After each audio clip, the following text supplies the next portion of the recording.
오늘 말씀은 하나님의 일곱 대접 심판에 대해서 말씀을 증거합니다. 막 일곱 나팔이 부러지게 되면 그 나팔 안에 일곱 대접 심판이 있죠. 그러니까 일곱 나팔을 불었다 그 말은 하나님의 경고를 완전하게 했다는 거예요. 7인수는 완전함 또는 완성을 의미하는 거예요. 그러니까 하나님께서 선지자를 통해서 완전하게 경고를 함에도 불구하고 회개하지 않으니까 일곱 대접 심판을 쏟게 되죠. 일곱 대접이 쏟아졌다는 것은 하나님의 완전한 심판이 이루어지게 됨을 상징하는 거예요. 그래서 마지막 때는 일곱 영의 역사죠. 하나님께서 일곱 영을 온 땅에 보내신다고 했죠. 근데 일곱 영이 어린 양이 하나님의 일곱 영과 일곱 불과 일곱 눈이라고 그랬죠. 그러니까 하나님의 일곱 영이 우리에게 임하게 되면 그 영이 하나님의 영이 우리를 온전한 영혼, 하나님의 구원의 일이 완성되게 역사한다는 거예요. 그러니까 마지막 때 하나님의 역사가 일곱 영의 역사라는 것은 우리의 영혼을 조금 더 흠과 점이 없이 온전한 영혼, 하나님의 형상을 닿게 만들어서 우리 영혼을 추수할 것을 말씀하고 있는 거예요. 근데 귀신의 영들도 일곱 영으로 역사하잖아요. 일곱 귀신이 들어가면 처음보다 더욱 악하게 되는 거예요. 자, 하나님께서는 마지막 하나님의 나팔소리와 천사들의 나팔소리와 함께 우리 예수님이 강림하신다고 그랬죠. 데살로니가전서 4장 16절에도 주께서 오랜과 천사장의 소리와 하나님의 나팔로 지니 하늘로 쫓아 강림하시리니 그리스도 안에서 죽은 자들이 먼저 일어나고 그렇죠. 그리고 사도 바울은 고린도전서 15장에 큰 비밀을 말하는데 우리가 마지막 나팔이 부러지게 되면 살아있는 자가 홀연히 다 변화되리라 그랬죠. 사람들이 이것을 육체가 휴거되는 걸로 이렇게 생각하는데 그것이 아니고 우리의 영혼이 신령하고 거룩한 영혼으로 하나님의 형상을 담는 영혼으로 변화되게 될 것을 말씀하는 거예요. 그래서 하나님의 일곱 나팔 소리와 함께 그 하나님의 말씀의 능력에 우리의 영혼이 변화되게 될 것을 말씀하고 있는 거죠.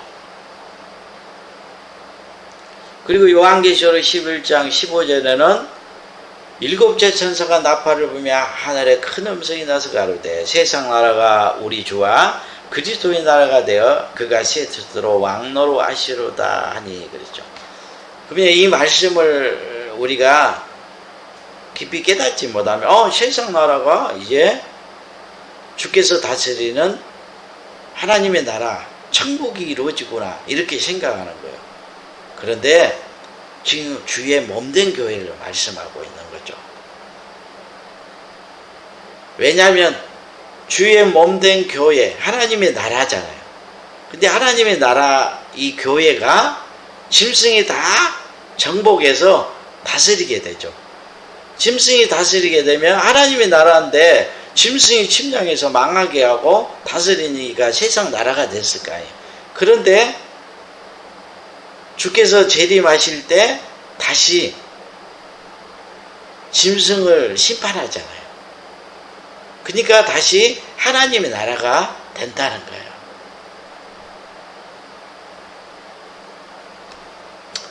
요한계시록 17장 17절에 뭐냐 하나님의 자기 뜻대로 할 마음을 저에게 주사 한 뜻을 이루게 하시고 저희 나라를 그 짐승에게 주게 하시되 하나님의 말씀이 응하기까지 하심이라.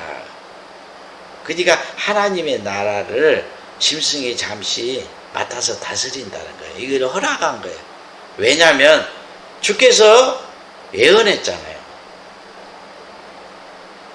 주께서 재림하실 그 세대가 되면 그 세대에 사는 사람들이 예수님을 다 배도하게 될 것이다. 다 버리게 될 것이다.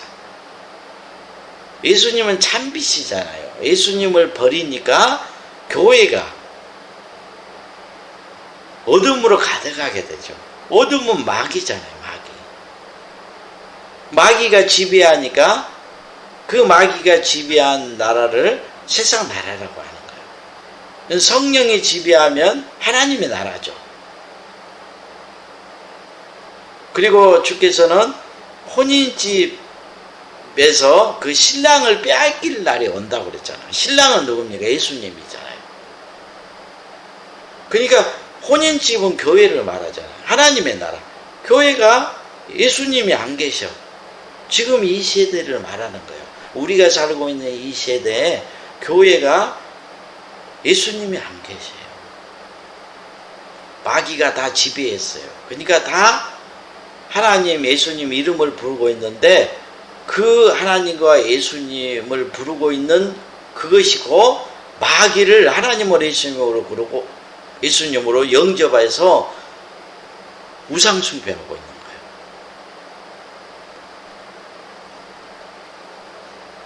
그래서 거룩한 곳에 이 불법의 아들이 하나님의 성전에 앉아서 자기를 보여 하나님이라고 한다. 그죠? 이 짐승들을 말하는 거예요. 짐승들이 온 교회를 다 차지해서 이것을 가리켜서 밤중이라는 거예요. 그래서 밤에 도적같이 예수님이 강림하셔서 그 밤과 그 밤에 속한 자들을 다 심판하는 거예요. 그러면 마지막 일곱째 천사가 나팔을 부는 때가 언제일까요? 자, 그러면 우리가 하늘에서 천사들이 부는 나팔 소리를 들어야 심판이 임하는 때예요. 천사들은 영적 존재이기 때문에 인간의 눈으로 볼 수도 없고 인간의 귀로 들을 수도 없어요. 그러면 일곱 천사가 나팔을 불고 대접 심판을 쏟는다는 것은 무엇을 의미하는 것일까요? 자, 주께서는 추수 때가 되면 추수꾼들을 보내서 알곡과 가라지를 구별해서 알곡은 천국 곳간에 드리고 가라지는 불로 태운다고 그랬죠. 마태복음 13장 30절에 둘 다 추수 때까지 함께 자라게 두어라. 추수 때에 내가 추수꾼들에게 말하기를 가라지는 먼저 거두어 불사락의 단으로 묶고 곡식을 모아 내 곳간에 넣으리라 하리라. 주께서 보낸 이 추수꾼들이 누구예요? 요한계시록에 기록된 두 증인들이죠. 그러니까 두 증인들이 증가하는 그 말씀, 주의 재림과 심판의 말씀이 천사가 보는 일곱째 나팔이고 대접 심판인 거예요. 그러면 마지막 일곱째 나팔은 뭐예요? 두 증인이 짐승과 싸우다가 생기를 잃고 죽었다가 다시 부활하잖아요. 부활하고 나서 일곱째 나팔이 나오고 그 나팔 안에 대접 심판이 기록되어 있단 말이에요. 그러니까 두 증인이 짐승과 싸우다가 그 영혼이 사망을 당하고 다시 하나님의 생기가 들어와서 살아나서 구름 속으로 끌려간다고 했죠. 구름 속에는 주님이 구름을 타고 재림한다고 했죠. 주님을 만나는 거예요. 그래서 주님과 하나가 되고 그 이후에 증거되는 말씀이 일곱째 나팔인 거예요. 그리고 대접 심판이에요. 그래서 두 증인이 짐승과 싸워서 죽기 전에 전 3년 반이라고 요한계시록에 기록되어 있죠. 이것이 곧 여섯째 나팔까지 부는 때죠. 그러니까 제가 지금까지 하나님의 진노의 심판을 증거했잖아요. 그리고 짐승과 싸우다가 내 영혼이 죽고 다시 부활했다고 그랬잖아요. 이제 대접 심판이 쏟아지는 거예요. 그래서 요한계시록에 나온 이 천사들은 다 하나님이 보내신 그 선지자들을 천사로 상징하는 거예요.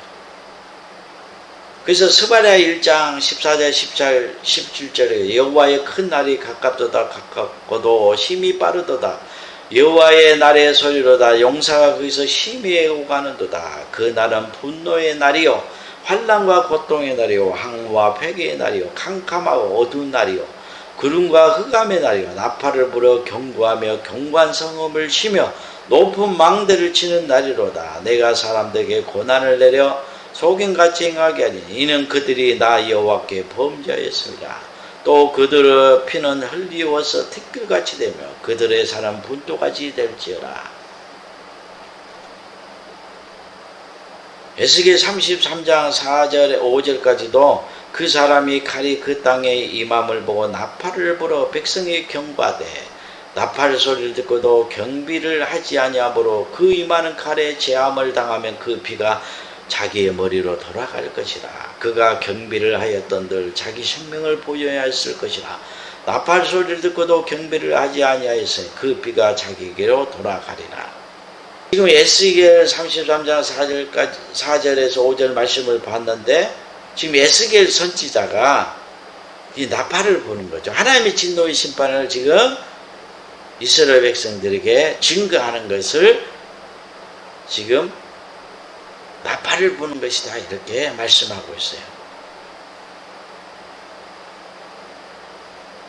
그 사람이 칼이 그 땅에 임함을 보고 나팔을 불어 백성에게 경고하되 나팔 소리를 듣고도 경비를 하지 아니하므로 그 임함의 칼에 제함을 당하면 그 피가 자기의 머리로 돌아갈 것이라.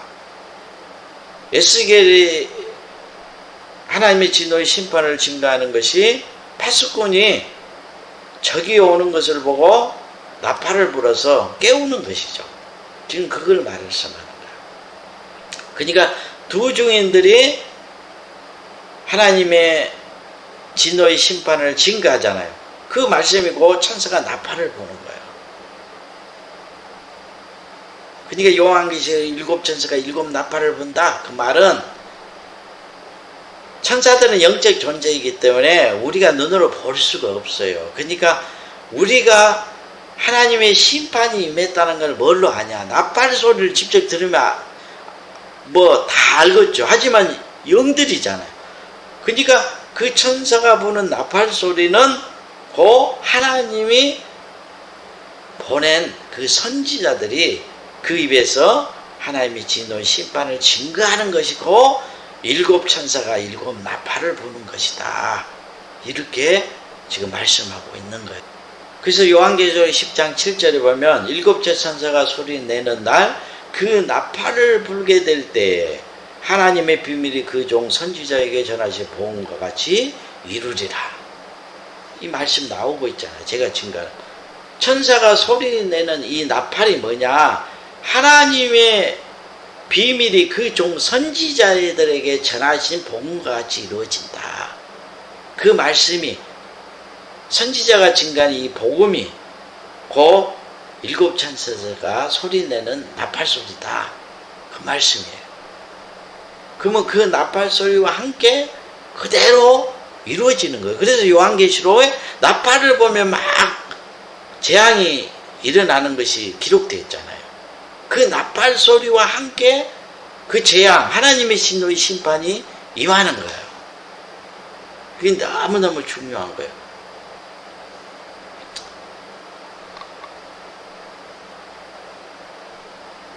왜냐하면 영들은, 이 천사들은 하나님을 수종드는 종들이잖아요.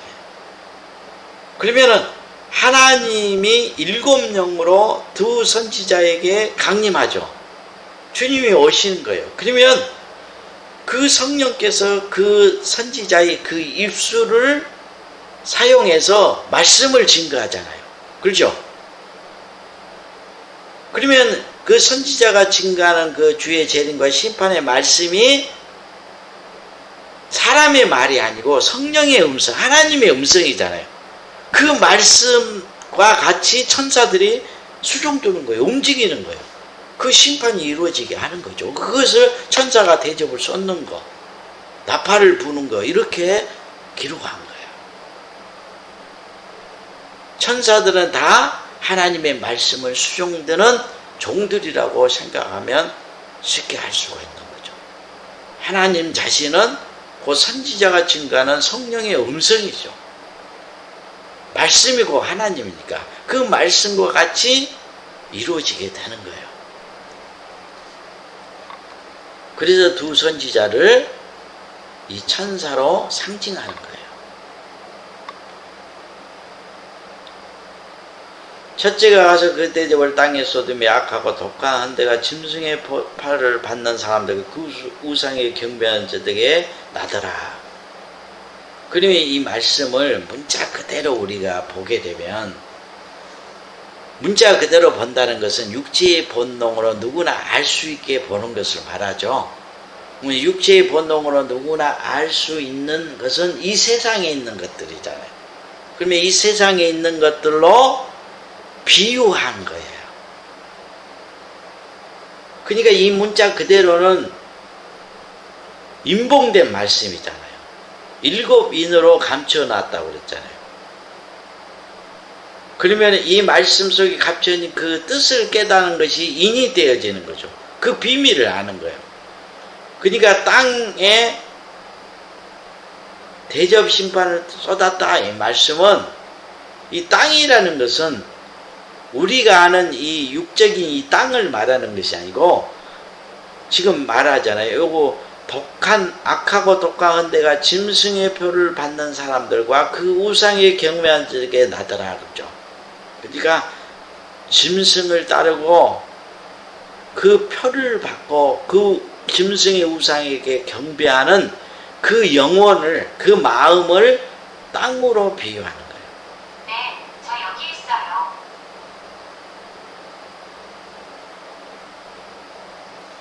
그래서 짐승의 표를 받는 모든 그 영혼들이 하나님의 대저의 심판을 받게 돼요. 요한계시록 12장에 보니까 12절에 그러므로 하늘과 그 가운데에 거하는 자들은 즐거워하라. 그러나 땅과 바다는 화 있을진저 이는 마귀가 자기 때가 얼마 못된 줄 알므로 크게 분내어 너에게 내려갔음이라 하더라. 자, 마귀가 자기 때가 얼마 못된 줄 알았대요. 이건 무슨 의미예요? 자, 마귀가 심판을 받아서 무정에 갇힐 때가 이제 곧 다가왔다는 거죠. 그러니까 부원을 내어서 내려갔다는 거예요. 하늘에서 내려갔으니까 땅과 바다는 화 있을진저.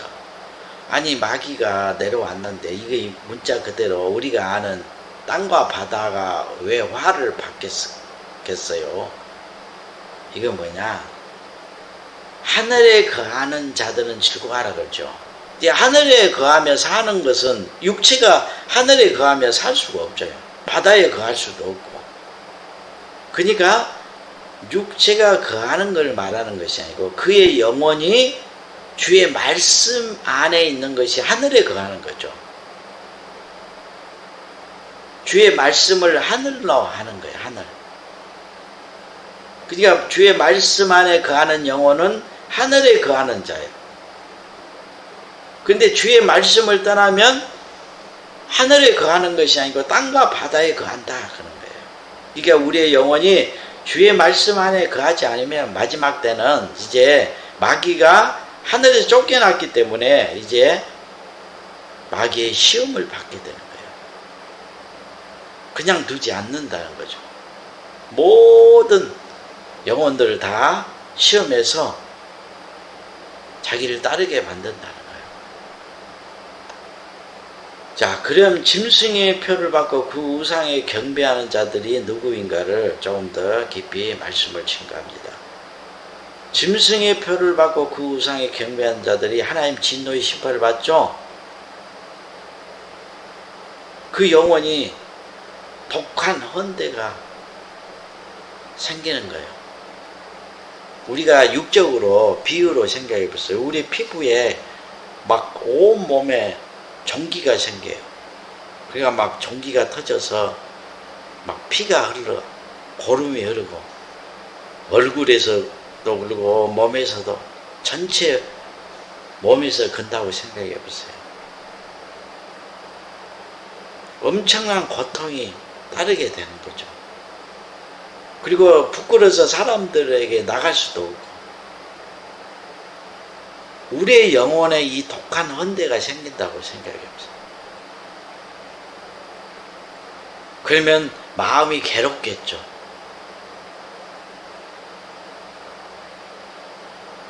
이 악한 종기로 인해서 그의 마음이 고통으로 괴롭게 되는데,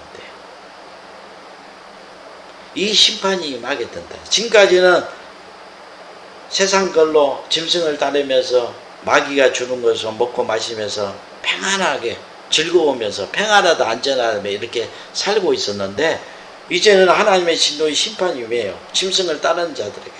이제 영혼의 악한 이 헌대가, 이 종기가 생기게 되는 거예요. 사방에서. 그렇게 되면 그 마음이 이제 고통을 받게 돼요. 괴롭게 돼요. 온갖 근심과 염려에 쌓이게 되고,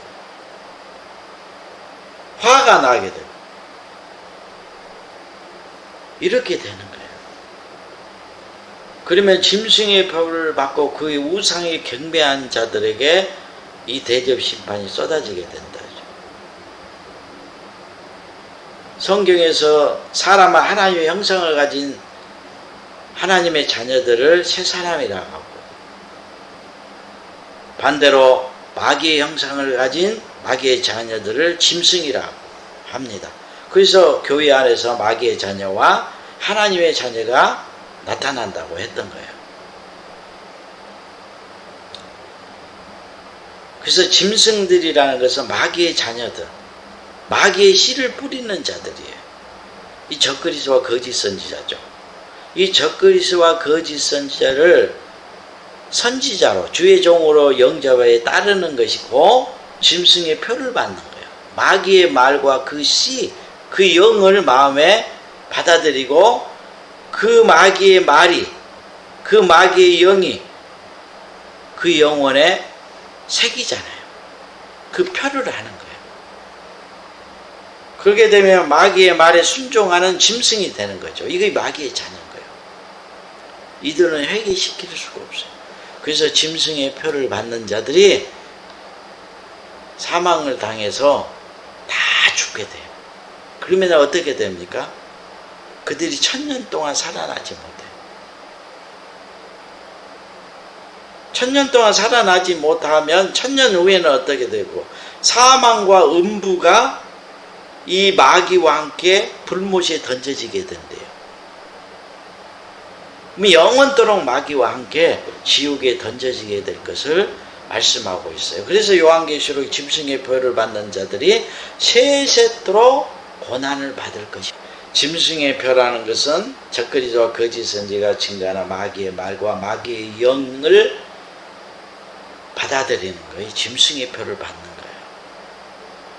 그리고 그 말이 이제 그 영혼에 새겨져 버리게 되면 짐승으로 태어나게 되죠. 그 말에 순종하는 자가 되어서 다시는 회개할 수가 없어요. 그리고 그 우상에 경배한다고, 짐승이 우상으로 여기는 것이 뭡니까? 마귀잖아, 마귀. 마귀를 하나님으로 경배하는 거예요. 이게 우상 숭배예요.